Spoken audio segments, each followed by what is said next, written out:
What happens when an entire museum is left unguarded in the midst of war? Look, whatever your views on the Iraq War were, the consequence of our invasion of Iraq is that we destroyed one of the great historical Christian communities in the world. In April 2003, as coalition forces invaded Iraq, the National Museum of Iraq in Baghdad became the target of one of the most significant cultural thefts in history. Art historians call it the desecration of civilization. For 3 days in April 2003, looters rampaged in the storerooms and galleries of Iraq's National Museum, making off with some 15,000 priceless objects. Many dated back thousands of years to the great civilizations of Babylon and Mesopotamia. Weeks after the invasion, looters stole 15,000 items from the National Museum of Iraq. Over 8,000 are still unaccounted for, and the looting didn't end there. Secretary of Defense Donald Rumsfeld dismissed the looting in Baghdad as unimportant. Freedom's untidy, and free people are free to make mistakes and commit crimes and do bad things. 3 months ago, a British oil and gas geologist was caught trying to smuggle 12 artifacts out of Iraq. This week, he was sentenced to 15 years in prison. Researchers estimate up to 41% of Iraq's archaeological sites were looted by the end of 2003.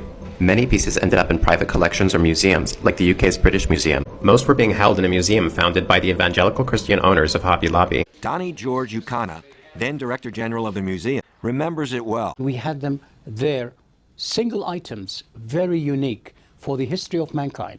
They were there in that museum. And then just some of them just completely destroyed, some of them looted, gone. When I remember deep inside myself, I feel my heart bleeding for that. George, who fled Iraq at the height of the insurgency, he still expresses anger over what happened. Coalition forces, he said, had parked a tank a few blocks away from the museum. He says he asked to have the tank moved to the museum entrance, but American troops had no order to intervene and stood by as Iraq's heritage was plundered. George says many of the looters knew which objects they were looking for and where to find them. In other words, they were insiders. On Sunday, April 12th, George returned to the museum to survey the damage. It's a great shock.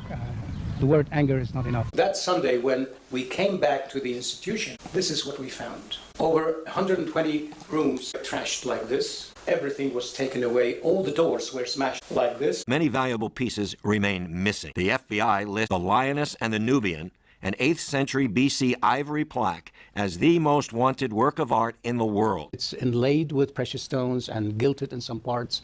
That one was actually one of the masterpieces of the museum. Priceless items like the Worka vase and the Mask of Worka vanished. Despite efforts to recover the stolen pieces, many remain missing, scattered across the globe. This brazen looting not only robbed Iraq of its heritage, but also highlighted the devastating cultural cost of war. It's a haunting reminder of how quickly history can be erased.